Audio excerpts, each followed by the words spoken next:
I want to talk a little bit about why there's so much violence in Iraq, particularly coming from the U.S. military, and why U.S. soldiers have done so many of the things like the Abu Ghraibs, the Hadithas, the Fallujahs. Why is this happening?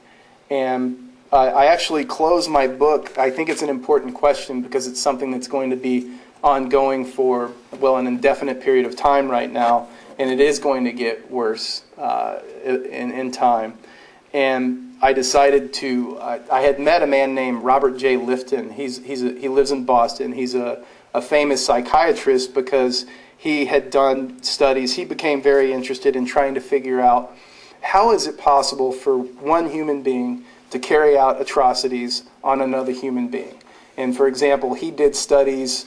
He's done volumes of studies, but he did studies on Hitler's SS after World War II to try to figure out how could a human being, ideology or not, how could a human being put another human being in an oven and burn them alive? How can that happen? And he wanted to figure out psychologically how does a human being do that? How does he get to the stage of doing that? And then he did similar studies during and after the Vietnam War for the United States military. He would interview troops coming back home because it was not uncommon in the U.S. that literally, similar to Iraq, guys would be walking in the jungle on patrol one day and 2 days later be showing up at San Francisco airport and walking around the streets of San Francisco. And it became common, especially in the latter years of Vietnam, for troops to come home. I mean, it was such an atrocity-producing situation. That's what Lifton labeled it, that they would come home and they had become so normalized to that type of situation that they would come home with necklaces of ears that they had cut off of Vietnamese resistance fighters, or carrying digits of their fingers in their pockets as war trophies and this kind of thing. And so again, Lifton tried to figure out how can people do this to other human beings? I mean, ideology or not, how can this happen? And a lot of his work actually ended up playing a very heavy role in updating what was formerly called shell shock into post-traumatic stress disorder. A lot of that's thanks to Robert J. Lifton. I mean, this is an individual that absolutely knows what he's talking about. And so when he saw the Hadithas and the Abu Ghraibs and things like that coming out of Iraq, he again started writing about it and researching what was happening.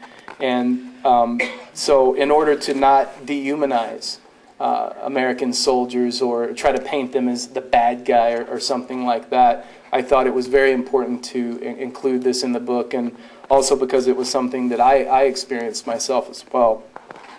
In an article titled "Conditions of Atrocity," Robert J. Lifton cited both My Lai in Vietnam, the My Lai massacre, and the Iraqi prison scandal of Abu Ghraib as examples of what he called, and then the rest of this is his writing, atrocity-producing situations, so structured, psychologically and militarily, that ordinary people, men or women, no better or worse than you or I, can regularly commit atrocities.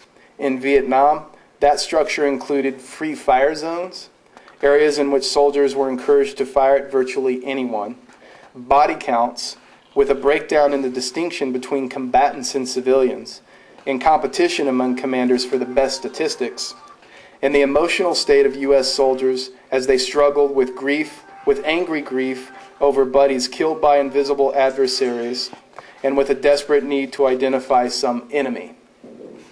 This kind of atrocity-producing situation surely occurs in some degree in all wars, including World War II, the U.S.'s last, quote, good war. But a counterinsurgency war in a hostile setting, especially when driven by profound ideological distortions, is particularly prone to sustained atrocity, all the more so when it becomes an occupation.